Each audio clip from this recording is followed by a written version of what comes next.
9 ਤੋਂ 11 ਜੂਨ ਨੂੰ ਜਲੰਧਰ ਦੇ ਵਿੱਚ ਹੋਣ ਜਾ ਰਿਹਾ ਸਿੱਖਿਆ ਦਾ ਮਹਾਕੁੰਭ। ਅੱਜ ਬਠਿੰਡਾ ਦੇ ਅੰਬੇਡਕਰ ਪਾਰਕ ਦੇ ਸਾਹਮਣੇ ਇੱਕ ਨਿੱਜੀ ਹੋਟਲ ਵਿੱਚ ਕੀਤੀ ਗਈ ਪ੍ਰੈਸ ਕਾਨਫਰੰਸ।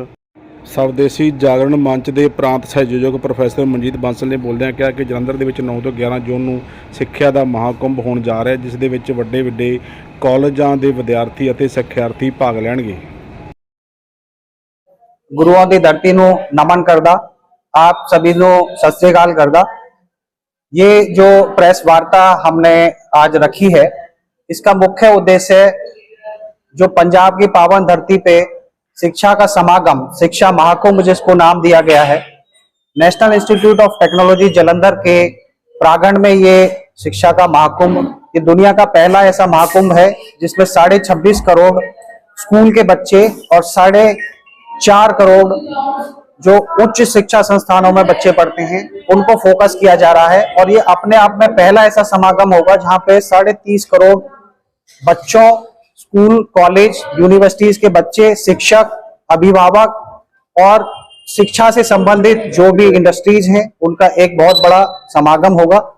इसके 3 मुख्य उद्देश्य हैं। पहला उद्देश्य ये है कि जो हमारे देश की प्राचीन शिक्षा पद्धति थी उसको कई सारे विदेशों के देशों ने उसको कॉपी किया है और उसको अपने देशों में लागू कर रखा है, जिसका कई देश अध्ययन करते हैं, उसका अपने देश में इम्प्लीमेंटेशन के बारे में विचार करते हैं।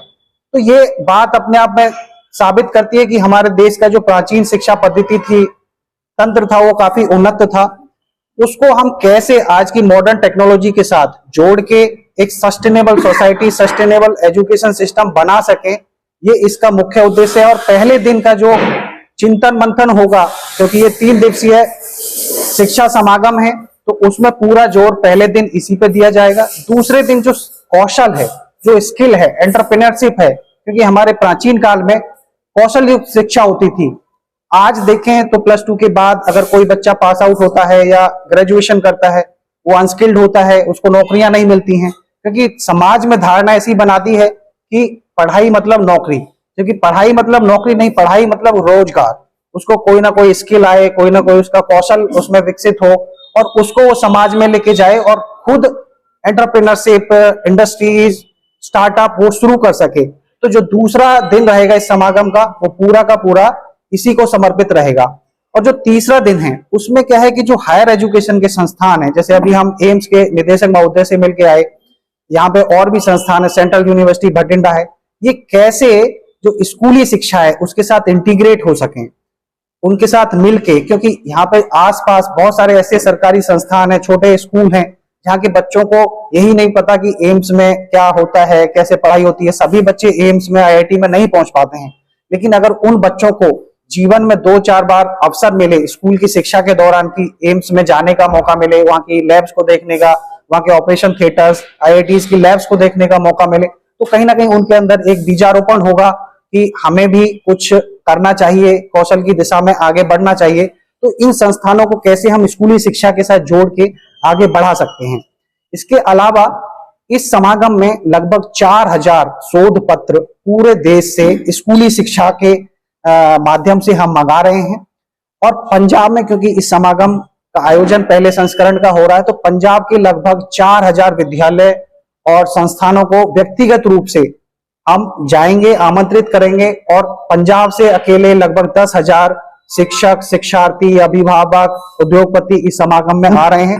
और पूरे भारत से लगभग 15,000 प्रतिनिधि इसमें भाग लेंगे और 5 से 6 लाख जो शिक्षक हैं, शिक्षार्थी हैं, वो इसमें ऑनलाइन मोड में जुड़ेंगे, हाइब्रिड मोड में, क्योंकि ये कॉन्फ्रेंस का आयोजन हो रहा है। ये जो समागम है ये 9 से 11 जून 2023 को NIT जलंधर के प्रांगण में हो रहा है।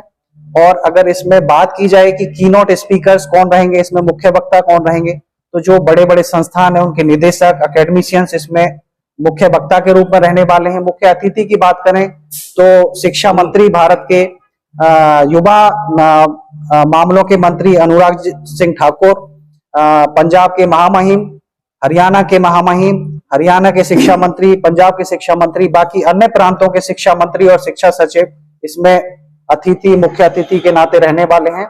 और ये अपने आप में एक ऐसा आयोजन रहेगा जो दुनिया देखेगी, क्योंकि भारत पहले से ही विश्व गुरु रहा है और उसी दिशा में भारत को बढ़ाने की दिशा इस समागम के माध्यम से दी जाएगी। प्राइवेट करवा रहे हैं, कौन करवा रहा है?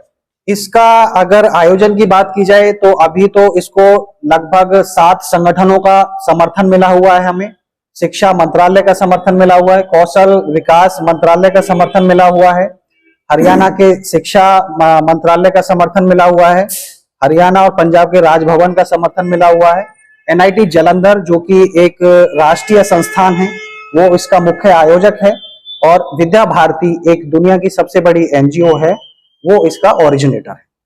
वहाँ कौन कौन आ सकता है? जहाँ प्रोग्राम करवा रहे हैं वहां पे कोई भी आ सकता है, क्योंकि जो एजुकेशन है, शिक्षा है, वो किसी व्यक्ति विशेष का विषय नहीं है।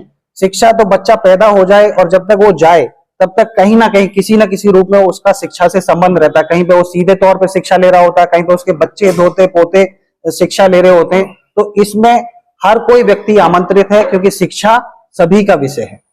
आज के समय में जैसे सर्टिफिकेट देखी जाती है, मेरिट देखी जाती है, रेट देखी जाती है, जहाँ नौकरी भी लग जाता है वहाँ भी ऐसी तरह एक्सपीरियंस स्किल कम देखी जाती है, सर्टिफिकेट देखी जाती है। ऐसे में कैसे कन्वर्स होंगे लोग?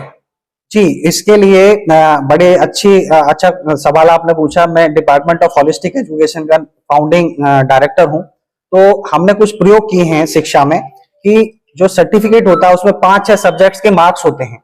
हमने एक नया प्रयोग किया कि उसमें 25 पॉइंट्स हमने डाले हैं कि बच्चे का पर्यावरण के प्रति कैसे संवेदनशीलता है, बच्चा टीम में कैसे काम करता है, बच्चे का जो कौशल है, कौशल में क्या उसका इंटरेस्ट है, किस तरह का उसका परफॉर्मेंस है। ऐसे 25 बिंदुओं का रिपोर्ट कार्ड हम बनाते हैं, जिसको हमने होलिस्टिक रिपोर्ट कार्ड का नाम दिया है।